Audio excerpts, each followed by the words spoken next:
Imran series जंगल में मंगल part 6। 5 जानवर कैदियों के गिर्द रक्स कर रहे थे और कैदी बराबर चीखे जा रहे थे। वो कहाँ है? इसे बुलाओ जो हमारी ज़ुबान बोल सकता है। उसने वादा किया था कोई हमें गज़ल नहीं पहुंचाएगा, लेकिन शिकारियों को इसकी कता परवाह नहीं मालूम होती थी कि वो क्या कह रहे हैं। बदस्तूर उसी अंदाज में रक्स किए जा रहे थे। बिल्कुल ऐसा ही लगता था जैसे अगले फेरे में उनके खंजर पांचों कैदियों के सीने में प्योस्त हो जाएंगे। कभी कभी किसी कैदी की खौफजदा सी चीख भी फजा में बुलंद होती और शिकराली कहके लगाने लगते। अलाव के चारों तरफ 100-1.25 गज के दायरे में 8 ऐसे जानवर छुपे हुए थे जिन्होंने अपने चेहरों पर गैस मास्क चढ़ा रखे थे। गैस सिलेंडर्स उनके पिश्तों पर बंधे हुए थे। ये लोग मुकम्मल तारीकी में थे। उनके देख लिए जाने का यूं भी इम्कान नहीं था कि ये मुतहद झाड़ियों में पोशीदा थे। शार्क इमरान के करीब आया ही था। इसने आहिस्ता से कहा, चचा हम इन्हें गार में ही छोड़ आए, कहीं वो वहाँ से चली ना जाए। भतीजे तुम क्यों अपना दिमाग ख़राब कर रहे हो? इनकी आवाज़ें बहुत सुरीली हैं। तुम्हारे लिए फजूल हैं क्योंकि तुम सचमुच जानवर नहीं हो। तरफदार को छेड़ने में मज़ा आता है। किसी दिन शहबाज तुम्हें मार बैठेगा। अपनी ज़ुबान बंद रखा करो। देखो भतीजे, ज़रूरी नहीं है कि मेरा हर अंदाज़ा दुरुस्त ही निकले। हो सकता है हम सुबह तक जागते रहें लेकिन कुछ भी नहीं हो। लेकिन सवाल तो ये कि जब तुमने खुद ही रास्ता तलाश कर लिया तो इस बखड़े में पड़ने की क्या ज़रूरत है? मैंने सिर्फ दरवाज़ा दरियाफ़त किया है, रास्ता नहीं। मैं नहीं जानता इस दरवाजे के आगे कुआं होगा या मीनारा। चलो, तू बड़ा चढ़ालू है, मुंह पर हो सकता है बेखबरी में बेहोश हो जाएंगे। शार्क ने गैस मास्क पहन लिया। ठीक उसी वक्त उनके सरों पर अजीब सा सन्नाटा हुआ था। ऐसा लगा जैसे खासी बुलंदी पर किसी माइक्रोफोन को छेड़ा गया हो। अचानक किसी औरत की आवाज़ ये कहती हुई सुनाई दी, शिकारी दरिंदो मेरी बात गौर से सुनो। अलाव के गिर्द रक्स करने वाले शिकारी रुक गए। इमरान इस जगह से इन्हें साफ देख सकता था। आवाज़ फिर आई, अगर तुमने इन कैदियों को फौरी तौर पर रहा ना कर दिया तो पूरे शिकराल पर बम बरसाए जाएंगे। एक की मतलब जिंदा नहीं बचेगा। इन्हें रहा करके खुद को इनके हवाले कर दो। इमरान ने एक परिंदे की सी आवाज़ निकाली थी। अलाव के गिर्द नाचने वाले शिकराली अपने कैदियों को वहीं छोड़कर भाग निकले थे। वो शिकराली चारों तरफ से समेट कर इमरान के करीब आ पहुंचे जो इधर उधर छुपे हुए थे। ये कहाँ से बोल रही है? शहबाज ने इमरान से पूछा। ऊपर से, लेकिन मैंने उड़ने वाली टड्डी नुमा मशीन की आवाज़ नहीं सुनी। वो तो बहुत शोर मचाती है। ये मशीन बे आवाज़ मालूम होती है। लीजा की आवाज़ फिर आई, अच्छी बात है, भाग रहे हो तो भागो, लेकिन बच नहीं सकोगे। इस पर फायर करेंगे? शहबाज ने पूछा। अगर तुमने मशीन गिरा ली तो लीजा जिंदा नहीं बचेगी। वो मर गई तो तुम दोबारा आदमी नहीं बन सकोगे। इसने पूरे शिकराल पर बमबारी की धमकी दी है।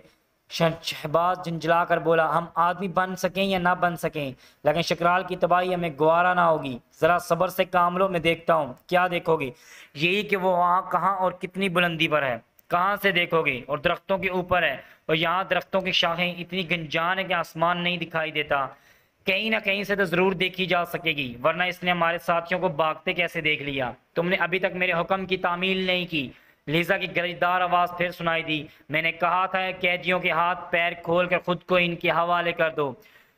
मेरा ख्याल है वो दरख्त वाले कैमरे के तो से हेलीकॉप्टर में इन्हें देख सकती है। इमरान बोला, इसकी आवाज़ ऐन हमारे सरों पर से आ रही है। अच्छी बात है, मैं किसी दरख्त पर चढ़ कर देखता हूँ। दफ्तर कैदियों में से एक जोर से चीखा, मदाम क्या मेरी आवाज़ आप तक पहुँच रही है? हाँ पहुँच रही है, मैं ज़्यादा बुलंदी पर नहीं हूँ। वो डर कर भाग गए मदाम, आसपास कोई भी मौजूद नहीं है। क्या वो कुल 5 अदद हैं? नहीं मदाम, पूरे के पूरे 13 अदद। तब फिर 8-10 आसपास ही छुपे होंगे। निकोलस और जेरी कहाँ हैं? यहाँ से कुछ फासले पर एक गार में, वो दोनों वही हैं। इन शिकारियों से पूरा पूरा तावन कर रहे हैं। दफ्तर इमरान ने इस गैस सिलेंडर से बेहोश कर देने वाली गैस खारिज करना शुरू कर दी जो ऑक्सीजन सिलेंडर के बराबर इसकी पुष्ट पर बंधा हुआ था। साथ ही उसने आहिस्ता से अपने साथियों से कहा था वो गैस मास्क चढ़ा लें।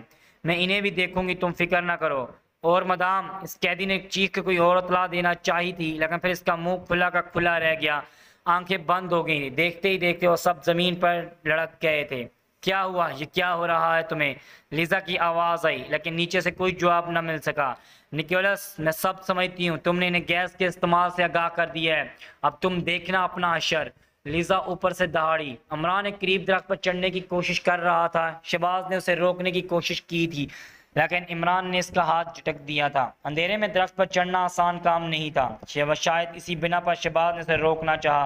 तने से गुजरकर इसने मोटी सी शाख पर पैर जमाए, ऊपर की दूसरी शाख बाएं हाथ से थाम कर दाने हाथ से मजीद ऊपर जाने के लिए कोई मुनासिब सी शाख तलाश करने लगा था। थोड़ी सी जद्दोजहद के बाद वो वापस जगह पर पहुंच गया जहां से वो इस रॉकेट नमा हेलीकॉप्टर को साफ देख सकता था। इसका पंखा गर्दिश कर रहा था और फजा में महल्लक था, लेकिन इस हद तक इमरान की पहुंच नामुमकिन थी। वो सोच रहा था कहीं वो अपने बेहोश साथियों की परवाह न करते हुए जंगल में फायरिंग न शुरू कर दे।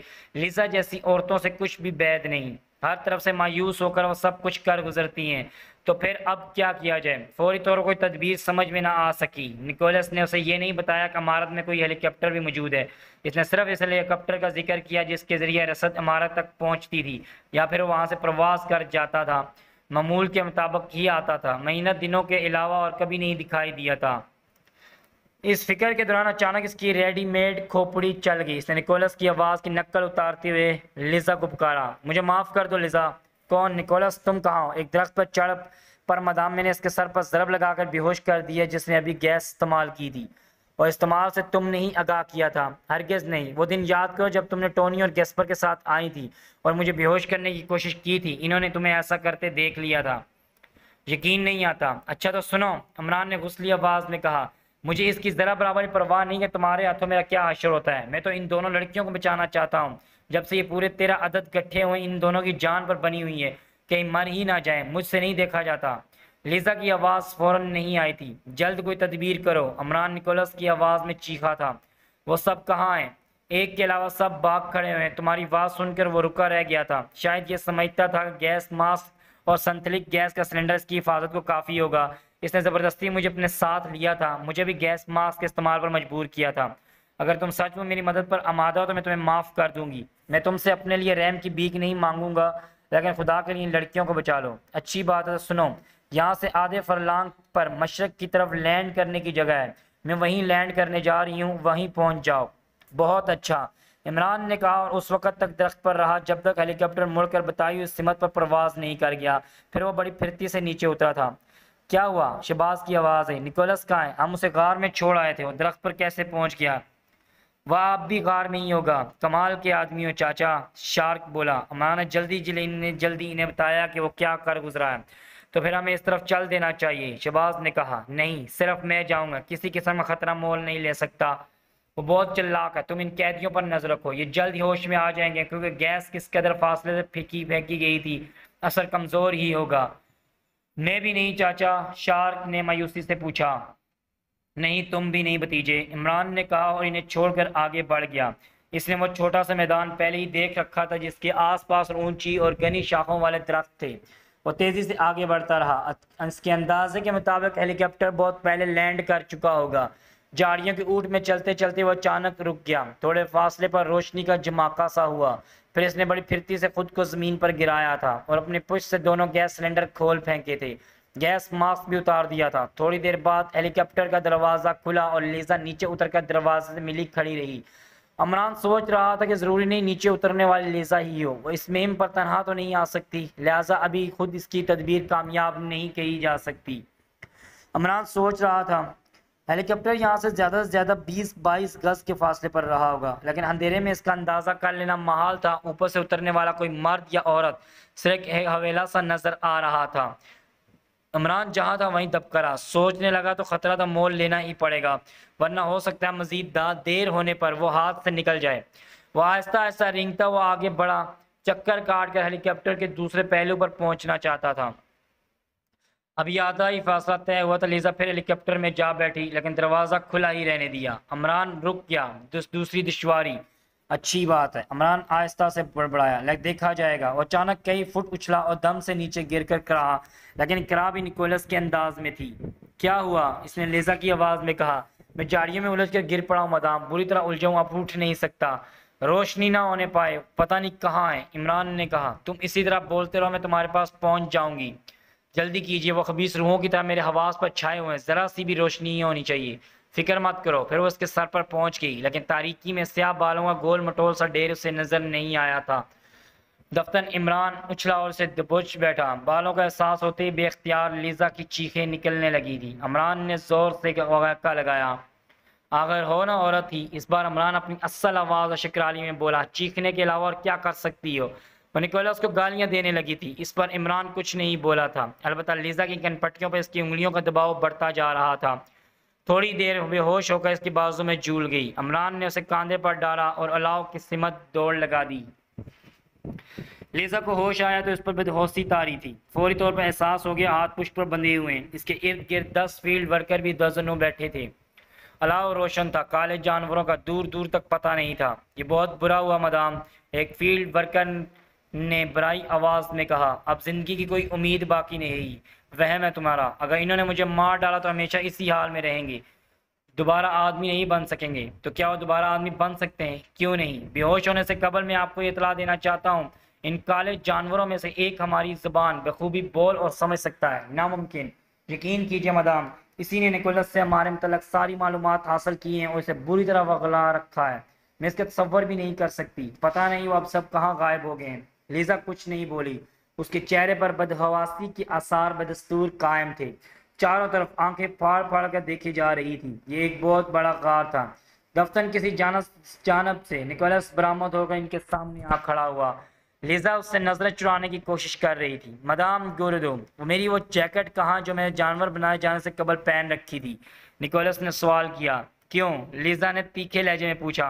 वो जैकेट इस वक्त क्यों याद आई? मेरे सवाल का जवाब दो। तुम्हारे वो कपड़े आतिशदान में झोंक दिए गए थे। बस तो फिर, निकोलस ने कहका लगाया। दरियाए नमीली के किनारे पाए जाने वाले हीरे भी आतिशदान में गए और नोटबुक उसी जैकेट के अस्तर में सिली हुई थी।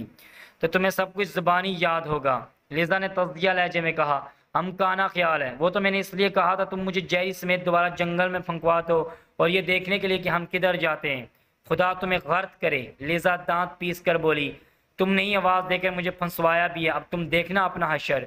मैंने तुम्हें आवाज़ दी थी, निकोलस ने हैरत से कहा। हाँ, और तुमने, वरना मैं हेलीकॉप्टर क्यों उतारती? ओ मैं समझा, कहकर निकोलस ने कहका लगाया और फिर बोला। वो शिकराली जानवर हैरत अंगेज सलाख्तों का मालिक है। मेरी तो क्या, वो तुम्हारी आवाज़ की भी नकल कर सकता है। तुम ठीक कह रहे हो निकोलस। गार के एक तारीख गोशे से लीजा की आवाज़ आई। लीजा चूंक कर अंधेरे में घूरने लगी। इमरान आहिस्ता आहिस्ता रोशनी में आ गया। लीजा इसे घूरे जा रही थी। तो ये तुम थे? वो बला आखिर बोली, जो निकोलस को कांधे पर उठाकर पहाड़ की तरफ ले गए थे। हाँ, मैं वही हूँ। तुम लोगों ने मुझे जानवर बनाकर अच्छा नहीं किया। मैं शिकराली नहीं हूँ, यहाँ एक मिशन पर आया था। तुम्हारी तरह सफ़ेद फाम हूँ, बस ज़रा बाल काले थे। अगर ये बात हो तो मैं माफ़ी चाहती हूँ। तुम 2 दिन के अंदर असली हालत पर आ जाओगे। हमें रहा कर दो। इस पर मुझे गौर करना पड़ेगा। आखिर क्यों? मुझे अपनी गलती का एतराफ़ है। इसका अजाला करने पर तैयार हो। फिर गौर और फिक्र की क्या ज़रूरत बाकी रह जाती है? बकाया लोग भी जानवर नहीं रहेंगे। इस किस्म का कोई वादा नहीं कर सकती, क्योंकि इस तजर्बे पर कसीर रकम सर्फ हुई है। फिर मैं खुद मुख्तियार नहीं हूँ, किसी के लिए काम कर रही हूँ। तजर्बे का मकसद क्या है, यह मुझे नहीं बताया गया। तुम इन सबों को आदमी बनाओगी? यह नामुमकिन है। नामुमकिन को मुमकिन बनाना मेरा काम है। इमरान ने अपना दाहिना हाथ पुष्ट पर से सामने लाते हुए कहा। हाथ में एक हाइपोडर्मिक सिरिंज थी जिसमें कोई सियाल भरा हुआ था। क्या मतलब? लीजा हकलाई। 12 घंटे तक तुम मेरे हकामात की तामील करती रहोगी। तुम्हारी अपनी कुव्वत अरादी सो जाएगी। 11वें घंटे पर दूसरा इंजेक्शन। मजीद 13 घंटों के लिए तुम्हें मेरी फर्माबरदार बनाए रखने के लिए काफ़ी होगा। तुम आखिर कौन हो? एक बेजरर पादरी जो शिकरालियों में मजहब की तबलीग कर रहा था। मैं माफ़ी चाहती हूँ फादर। हंस खेल कर अपने इस खसारे को बर्दाश्त करो, इसने कहा और आगे बढ़कर लेजा के बाजू पर से आस्तीन फाड़ दी। नहीं नहीं। वो गिगाई, लेकिन सुई इसके बाजू में प्योस्त हो चुकी थी। इमरान सिरिंज का पस्टन दबा रहा था। लीजा की आंखें आहिस्ता आहिस्ता बंद होंगी। भला आखिर सर सीने पर ढलक खाया। निकोलस हैरत से आंखें फाड़े इमरान को देख रहा था। थोड़ी देर बाद जागेगी। इमरान बोला, तुम मेरे साथ आओ। वो इस गार के तारीख गोशे में ले गया जहाँ खुद बरामद हुआ था। अब क्या ख्याल है? इमरान ने पूछा। कुछ देर कबल अपने फील्ड वर्कर से इसने जिस किस्म की गुफ्तगू की थी, इससे यही मालूम होता है वो खुद हमें दोबारा आदमी बना सकेगी।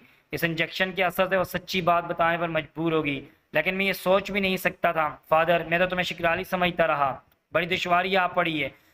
मैं इन्हें आदमी बनाने आया था। तुम्हारे साइंसदान आदमियों को जानवर बना देने पर तुले हुए हैं। मजहब आदमी बनाना चाहता है। साइंस हैवानियत की तरफ ले जा रही है। खुदा करे इसके पास एंटीडोट मौजूद हो। कहीं ना कहीं तो मौजूद होगा। तुम फिक्र ना करो, मैं दूसरी दुनिया तक इन लोगों का ताक़ब करूँगा। अब स्कीम क्या है? मैं इसे पहाड़ की तरफ ले जाऊँगा। तुम भी मेरे साथ होंगी। वहाँ बहरहाल और लोग भी मौजूद हैं, मगर हम दोनों से काम नहीं चलेगा। इसकी तरफ से बेफिक्र रहो। बेदार होने पर लिजा वही करेगी जो इससे कहा जाएगा। ये किस किस्म का इंजेक्शन है? फजूल किस्म के सवालात का करके वक्त ना ज़ाया करो, चलो वो जाग पड़ी होगी। लिजा सचमुच बेदार मिली, लेकिन पलकें चुपकाए बगैर खला में घूरे जा रही थी, जैसे कुछ याद करने की कोशिश कर रही हो। वह इनके तरफ मतवज्जो भी ना हुई। इसके फील्ड वर्कर उसे आंखें फाड़ कर देखे जा रहे थे।